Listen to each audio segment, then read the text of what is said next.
हमें एक गुरु की ज़रूरत है जो हमें एक राइट पाथ पे लेके जाए, लेकिन हम किसी को भी फॉलो करने लग जाते हैं। तो किस चीज़ को फॉलो करना चाहिए? जो मन कहता है उसको फॉलो करना चाहिए या फिर जो सब कहते हैं उसको फॉलो करना चाहिए? या फिर जो गुरु कह रहा है उसको फॉलो करना चाहिए? गुरु कौन है? राइट, कि गुरु कौन है, यस, या हु इज वो द जो गुरु खुद को बोल रहा है या यस, जिसको लोग गुरु बोल रहे हैं, करेक्ट, वो एक्चुअल में गुरु है भी या नहीं है। करेक्ट, जैसे पहले के जमाने में अगर आपको स्पिरिचुअल पाथ पे चलना है तो आपको किसी गुरु के पास जाना होता था। ये बाहर से नहीं आया आपके अंदर, आपके खुद के अंदर से आया, क्योंकि आपको जरूरत थी उस पॉइंट पे किसी की गाइडेंस की, तब आपने सीख किया गाइडेंस को। आज क्या हो रहा है, इसका एग्जैक्ट अपोजिट हो रहा है। आपको चाहे जरूरत है या नहीं है, इतने गुरु हो गए हैं जो आपके पास आ रहे हैं, आप उनके पास नहीं जा रहे हो। ऐसे बहुत सारे गुरु हैं जिनकी एड्स चल रही है यूट्यूब के ऊपर और इंस्टाग्राम के ऊपर। एक स्पिरिचुअल गुरु जो कह रहा है कि डिजायर में कुछ नहीं पड़ा है, और वो अपनी एड चला रहा है। एड किस लिए? डिजायर है ताकि और लोग आए। अच्छा, उससे क्या होगा? और डोनेशन आएगी। उससे क्या होगा? और एड चलेगी। वो आपके ऊपर अपने जो थॉट्स हैं उसको इंपोज कर रहे हैं, चाहे आपको गाइडेंस की जरूरत है या नहीं है, चाहे आपकी वो एज है या नहीं है। किस तरह के इंसान से शादी करें, मैं बताता हूं। ये देखो, ये वीडियो है ना, और ये टॉपिक है। और मजे की बात क्या है कि आप लोग इतने घोचू हो कि आप इतना भी इंक्वायर नहीं करते हो कि वो इंसान जिस टॉपिक के बारे में बोल रहा है उससे रिलेटेड उसके पास में कोई एक्सपीरियंस है भी या नहीं है। मतलब शादी, which is an extremely complex topic, इससे कॉम्प्लिकेटेड कुछ नहीं हो सकता है पूरी दुनिया में। एक ही टाइम पे एक इंसान के साथ आप रहना भी चाहते हो और उसको छोड़ना भी चाहते हो, एक साथ दोनों चीजें हो रही होती हैं। अब ऐसे टाइम पे आपको जरूरत है एक ऐसे इंसान की जो उस फेज से निकला हो, वो आपको सही गाइड कर पाएगा, जिसके साथ में ये चीज हो चुकी हो, जिसने खुद इसको फेस किया हो। तो वो आकर के आपको बोल सकता है कि कोई बात नहीं, छोटे मोटे इश्यूज हैं, जाने दो, एक दो दिन के लिए थोड़ा सा स्पेस मेंटेन कर लो, सब ठीक हो जाएगा। उस टाइम पे आपको जरूरत है किसी ऐसे इंसान की जो एक्सपीरियंस्ड हो इन दिस पर्टिकुलर सिचुएशन। लेकिन हुआ क्या, आपकी लड़ाई हुई है अभी अभी अपने पति से या पत्नी से, अब यूट्यूब पे आपने ऐड देखी और वहां पे एग्जैक्टली वही है जो आप सोच रहे हो, क्योंकि ये जो सोशल मीडिया प्लेटफॉर्म्स हैं इनका एल्गोरिथम ऐसे ही काम करता है। इनको पता लग जाता है कि कब आप लाइफ के किस फेज से निकल रहे हो। आपको नहीं पता, इनको सब पता है कि अभी अभी आपकी अपने पति से या पत्नी से लड़ाई हुई है। अब आप कहोगे इनको कैसे पता? इसी को डेटा बोलते हैं, उसी से रिलेटेड कंटेंट आता है। उसी टाइम पे आपको वही वीडियोस एकदम से दिखने लग जाएंगी, वही कंटेंट दिखने लग जाएगा। अब आप उस शॉर्ट से गए उस गुरु के पास में, आप कहोगे यार बात तो सही है। जब लड़ाई होती है उस इंसान से जिसके साथ आप रिलेशनशिप में होते हो, तो लाइफ की धज्जियां उड़ जाती है, कुछ समझ नहीं आ रहा होता है कि क्या हो रहा है। तो ये गुरु आपके पास में सपोर्ट बन करके आ जाता है, अरे इस सब में कुछ नहीं पड़ा है, यही आपके दिमाग में चल रहा है। और यही आकर के उस गुरु ने बोला, किस लिए करते हो शादी? अपनी हवस की आग को बुझाने के लिए। आपने कहा हाँ यही तो है, ये मुझे पहले नहीं पता थी बात, ये गुरुजी पहले क्यों नहीं मिले मुझे। अब आप सब छोड़ छाड़ करके उस गुरुजी के पास में जाकर के बैठ गए। अगले कुछ दिनों के अंदर अंदर आपका ऐसा ब्रेन वॉश हो गया है जो आपको खुद भी नहीं पता है।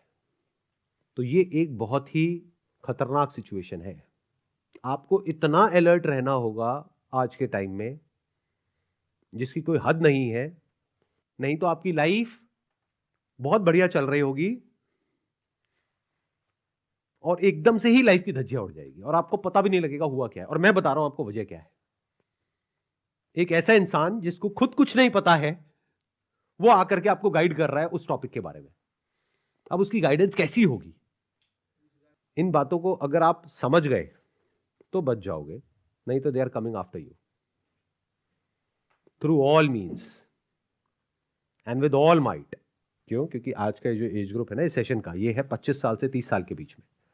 तो ये एज ग्रुप बिल्कुल परफेक्ट है उन लोगों के लिए, क्योंकि अभी आप लोगों की जेब में पैसा है। अब बेचारा एक स्टूडेंट है, उसकी जेब में पैसा ही नहीं है, तो वो क्या देगा इन लोगों को? आई वोंट बी सरप्राइज कि जब ये अपना एड कैंपेन चलाते हैं तो वहां से पीछे से डिफाइन करते हैं कि ये मेरी एड दिखनी चाहिए 25 साल से 40 साल के या 50 साल के लोगों को, क्योंकि पता है कि पैसा वही है। तो ये जो बात मैं कर रहा हूं, it is like need of the hour. Especially topics related to relationship, marriage, इसके बारे में अगर कोई बात कर रहा है, it's a big red flag. There are people on YouTube that I am aware of, I am sure आपको भी पता होगा, शादी की एक ऐसी इमेज बना रहे हैं आप लोगों के माइंड में जो बिल्कुल अनरियल है, इम्प्रैक्टिकल है, जो कहीं एग्जिस्ट ही नहीं करती है. कि शादी ऐसे इंसान से करनी चाहिए जिसका ऐसा माइंडसेट हो जैसा आपका माइंडसेट है. अच्छा, ये आपका माइंडसेट कैसे बना? मैंने बनाया. पहले मैंने आपको अपनी एड दिखाई, फिर अपने यहां पे बुलाया, फिर आपका एक माइंडसेट बनाया. अब आपको कह रहा हूं ऐसी ही लड़की से शादी करो. अरे तो आप ही करवा दो. कभी भी अगर आपको एडवाइस चाहिए या कोई कंफ्यूजन है या लड़ाई झगड़ा हुआ है, चाहे शादी हो गई है चाहे नहीं हुई है, एडवाइस चाहिए शादी से रिलेटेड, तो हमेशा किसी ऐसे इंसान से बात करो जिसकी शादी हो गई हो. जिनकी शादी हो गई है सर वो तो परेशान ही रहते हैं जिंदगी से. सर आपकी क्या राय है सर इसमें? आपकी भी शादी हो गई सर, आपकी क्या राय है? देखो, ये जो बातें होती है ना, एक्चुअल में मजाक में करी जाती है. इससे रिलेटेड जो जोक्स है ना, पति पत्नी के हसीन चुटकुले, इससे ज्यादा मजा और किसी चीज में नहीं आता, स्पेशली अगर किसी की शादी हो गई है तो. लेकिन अगर एक्चुअल में उन लोगों से आप जाकर के बोलो जो इस तरह की बातें कर रहे हैं कि छोड़ दो, कभी नहीं छोड़ेंगे. और आपको एक और मजेदार बात बता रहा हूं, जो इस तरह के जोक ज्यादा मारेंगे ना, उनकी रिलेशनशिप उतनी बढ़िया है. उस रिलेशनशिप में मजाक के लिए स्पेस है, इसका मतलब रिलेशन अच्छा है. और आप लोगों को क्या लग रहा है जिनकी शादी नहीं हुई है कि क्योंकि इससे रिलेटेड लोग इतना मजाक करते हैं तो सब दुखी है. जब इंसान दुखी होता है तो वो मजाक नहीं करता है, तो उसको मजाक तंग करता है, मजाक बुरा लगता है. तो जैसा आप सोच रहे हो एग्जैक्ट उसका उल्टा है. बट ये बातें कौन समझ सकता है? जिनकी शादी हो गई उनको समझ आ जाएगी मैं क्या कह रहा हूं. शादी बुरी नहीं है sir, depending upon partner to partner. आपकी शादी हो गई है? नहीं सर, मैं तो वैसे बता रहा हूँ. अभी इन्होंने क्या कहा? Depending upon partner. पार्टनर क्या होता है? पार्टनर तो एक इमेजिनेशन है जो आपके माइंड में है. और मजे की बात क्या है कि ये इमेजिनेशन दो तरीके से बनती है. एक है जो बॉलीवुड बनाता है आपके माइंड में कि सब कुछ बहुत अच्छा है, हम साथ साथ हैं, घर में आ रहे हैं, सास बहू साथ में मिल करके लूडो खेल रही है. तो एक एक्सट्रीम आपके माइंड में इमेजिनेशन क्या है जो बॉलीवुड ने बनाई है या मूवीज ने बनाई है, रोमांस की, प्यार मोहब्बत की, शादी की, इसकी उसकी, जो पूरी तरह से गलत नहीं है, but that is short lived. वो कुछ टाइम तक रहता है, उसके बाद में उसका जो पूरा स्ट्रक्चर है, उसका जो पूरा नेचर है, वो चेंज हो जाता है. जो मूवीज में डिपिक्ट कर पाना बहुत मुश्किल होता है, क्योंकि मूवीज में सब कुछ या तो ब्लैक में होता है या व्हाइट में होता है. ग्रे में दिखाना बड़ा मुश्किल है. आई एम नॉट श्योर आप में से कितने समझ पा रहे हैं कितने नहीं मैं क्या कह रहा हूं. मतलब यहाँ पे प्रॉब्लम क्या है, हम लोगों की प्रॉब्लम क्या है कि जैसी भी मूवीज हमने देखी है वहां पे ना बड़ा क्लियर एक फर्क होता है कि ये हीरो है, ये विलन है.